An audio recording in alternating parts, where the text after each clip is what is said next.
Welcome to Royal History UK, where the past comes alive. Okay, let's jump right into this explainer and uncover how the modern economic world was, quite literally, built on the pursuit of flavor. When we look back at human history, we naturally tend to assume that the absolute greatest empires were built entirely on gold, silver, or conquering land.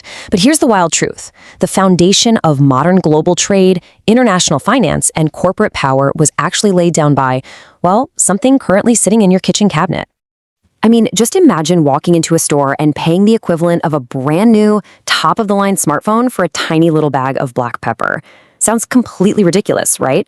But for over 1,000 years, that was the reality. Spices were not just culinary luxuries. They were incredibly high-value assets. Get this, pepper wasn't just a seasoning to make food taste better. It was a literal currency. You could actually use it to pay rent, settle up tolls, or, no joke, ransom an entire city. Back in 408 CE, when the Visigoth king Alaric surrounded Rome, the Romans literally handed over 3,000 pounds of black pepper right alongside their gold and silver just to make him leave. You could pay your landlord in pepper, and kings were more than happy to accept cinnamon as tax revenue. It's crazy to think about. All right, moving on to Section 1, the illusion of spice value. So, to really understand why entire empires were crossing deadly oceans just for plants, we have to look way past the taste. Sure, spices masked the flavor of spoiling meat before we had refrigerators, and they definitely played a role in ancient medicine, but come on, that doesn't fully explain the astronomical prices. The real secret sauce here was distance. Merchants intentionally spun these wild, terrifying stories about giant birds and venomous snakes protecting the cinnamon. Because, let's be honest, if your product has a deadly, mysterious origin story, it's so much easier to justify a massive price tag. Most Europeans had never even seen a pepper vine, so they totally bought into the illusion that harvesting this stuff was incredibly perilous. The whole supply chain was basically the world's most intense relay race. A single sack of pepper would change hands at least half a dozen times before it finally reached a European dinner table.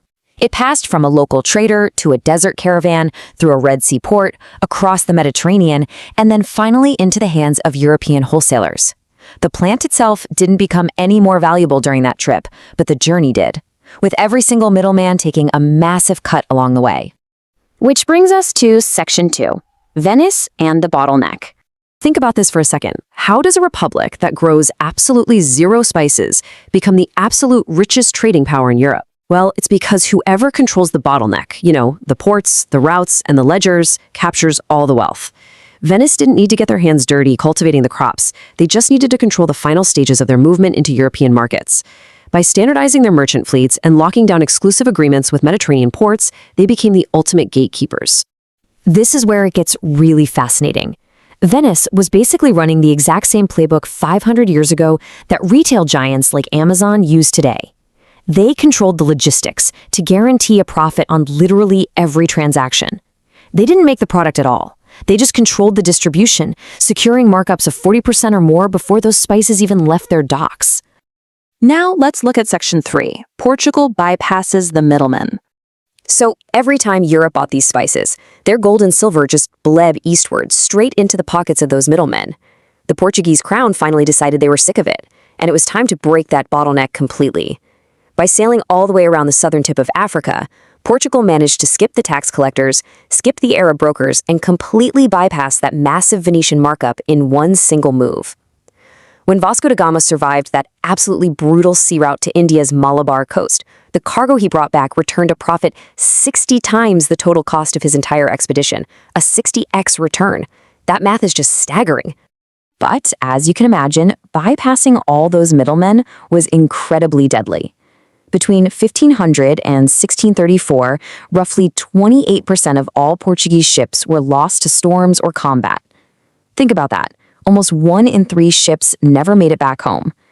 It was a brutally high-risk undertaking that required massive amounts of capital and serious protection. Because the stakes were so incredibly high, Portugal basically turned into a state-run maritime protection racket.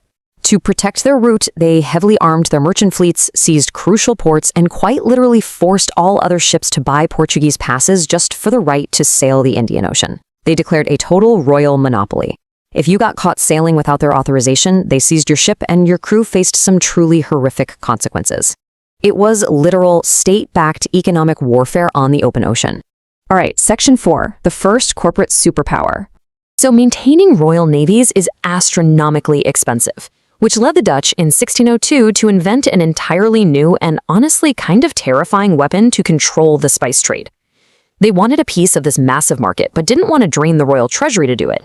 So they launched the Dutch East India Company, or the VOC, with 6.4 million guilders of permanent capital. This absolutely dwarfed every rival out there and changed global finance forever. You see, before this, trading ventures were just dissolved after a single voyage. The VOC was totally revolutionary because it raised a permanent pool of capital from investors who could then freely trade their shares on a public exchange.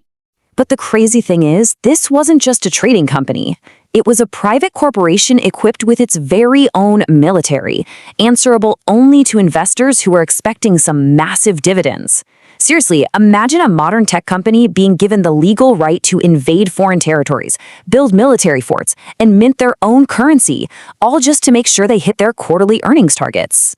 And their obsession with maintaining a total absolute monopoly on nutmeg was so extreme that they literally traded away the future site of New York City to the English. Yep, they traded away Manhattan just to secure one single tiny volcanic rock in Indonesia that happened to grow nutmeg.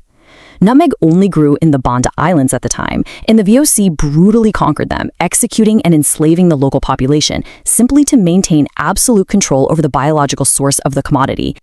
Which leads us nicely into Section 5, breaking the biological monopoly. The Dutch were ruthless about engineering artificial scarcity. They would literally destroy rival crops and burn their own surplus just to keep prices high. But, a monopoly built on biology has one really massive fatal flaw. Living things can be stolen. When a horticulturist named Pierre Poivre managed to smuggle a few live seedlings out in 1770, he honestly did more damage to the VOC's core business than any rival navy ever could have. By slipping past those VOC patrols and planting seeds in French colonies, the biological monopoly was totally broken. Once those spices could be grown on multiple continents, the artificial scarcity vanished and prices inevitably started to crash. Let's wrap things up with Section 6, the hidden financial legacy. So, the monopoly eventually collapsed as those seeds spread globally. But here is the wild part. The infrastructure they built to protect it actually survived.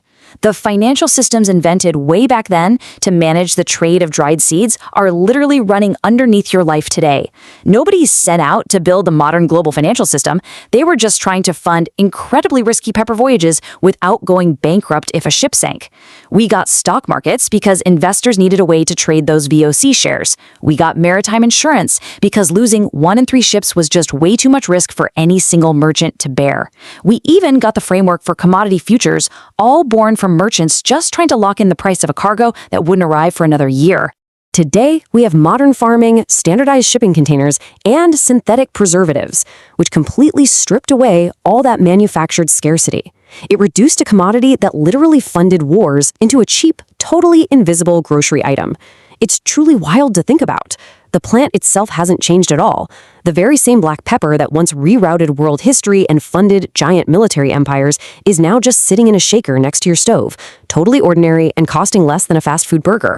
The plant didn't change, just the system around it did. And remember, value is so often about whoever controls the bottleneck. Whether it's a piece of software, access to a digital platform, or a microchip supply chain, whoever controls the choke point is the one who sets the price. So I want to leave you with a critical question to end this explainer. What modern bottlenecks are quietly determining the value of your world right now? Keep questioning the value of the things around you, and thanks so much for joining me.